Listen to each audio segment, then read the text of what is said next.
Welcome back to Buckeye Football Weekly alongside head coach Jim Tressel. I'm Jeff Hogan. And the sandwich game for you in Game 3, Week 3 of your football season. After Texas, the glitz and glamour of a big-time game in that, you go to a noon game before Big Ten play starts. Now, all that Cincinnati brings, you've got that to deal with as well. Yeah, I'm sure Mark D'Antonio looked at the schedule all summer long and said, I think I can get one.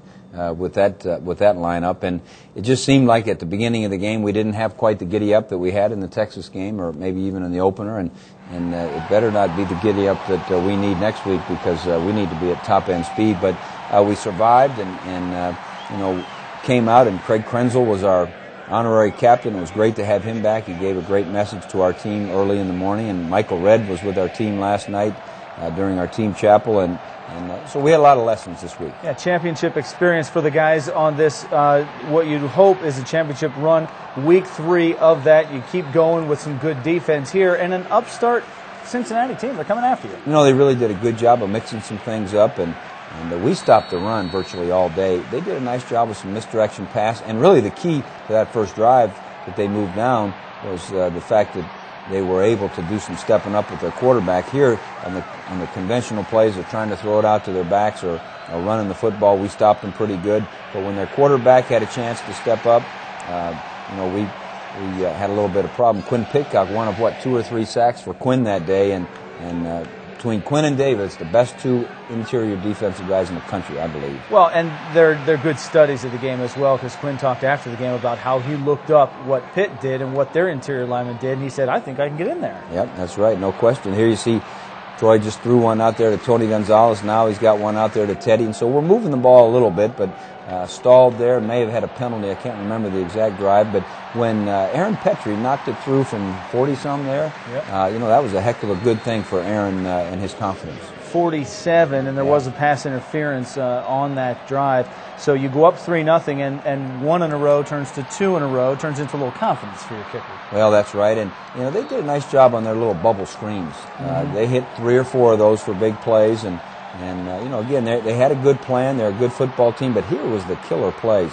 When your quarterback can step up, you'll notice in this drive their quarterback stepped up for a good run and stepped up and threw a touchdown, and you can't let that quarterback step up into the pocket there, because that gives too much time. You can only cover so long, and that was a heck of a drive for the Bearcats. Well, that's a 22-yard touchdown pass, Dustin Grutza to Jared Martin, and you're staring at a 7-3 deficit here.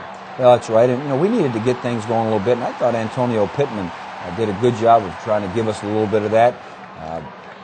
As we move down the field here a little bit, again, you've got Antonio picking his way through and breaking some tackles, and for him to get his 150, that's where we need him, is in that 150-plus range. Well, you got 14 on the first carry, 23 on that carry. Aaron Petrie on a 43-yard field goal. All of a sudden, it's 3 in a row for your kicker, and it's a 7-6 game. Well, yeah, it's good to see him get a stroke. It was good to see Ryan Pretorius later, but when your field goal kicker gets the confidence in the stroke, you got a chance, and now our defense is going to take over. You see Vernon Golston there.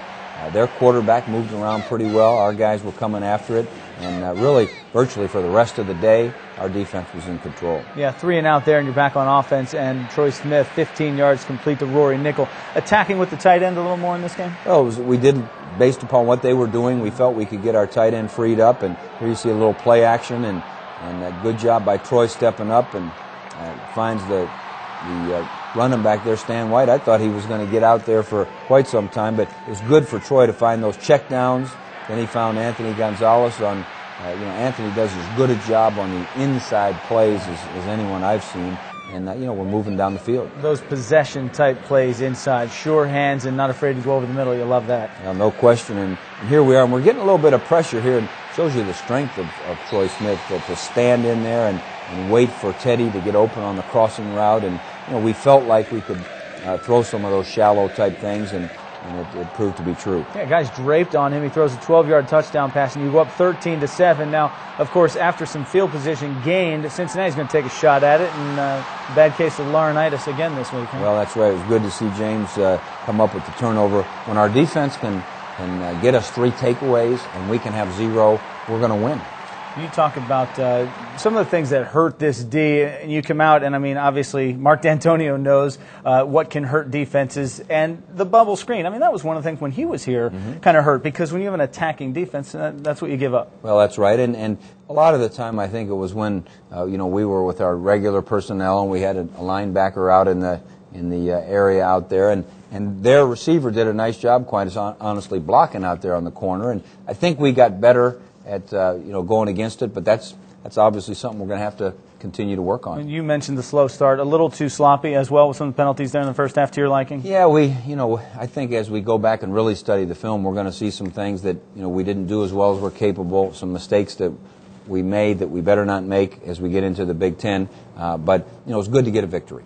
The option, now when we come out in the second half, you're going to run the option a little bit more. Was there something that you saw there where you could kind of attack their defense a little bit differently with that option? I think anytime a defense is coming after you vertically and you can get outside and pitch off somebody and get a good running back out on the secondary, that's important, and that's what we wanted to do in the second half. Especially with a quarterback like Troy Smith. We are back with those second half highlights coming up right after this. Keep it right here.